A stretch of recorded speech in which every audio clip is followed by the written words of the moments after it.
मयूरभंज जिला रायरंगपुर उपखंडर नागभण गाँव में बेस धूमधाम रे पालन होइछि पवित्र राधाष्टमी।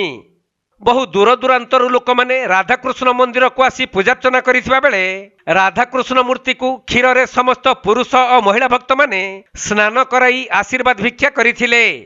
पर सेठारे आयोजित होइथिबा नाम संकीर्तन मन देई सुनिथिले।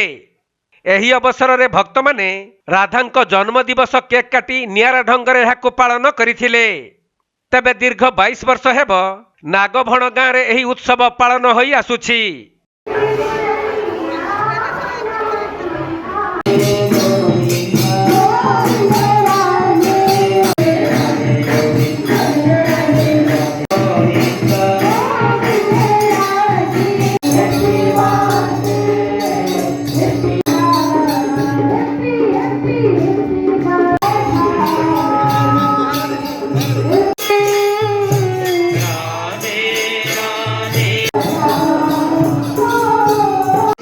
मयूरभंज जिला रायरंगपुर सुनील कुमार महापात्र रिपोर्ट के लाइव।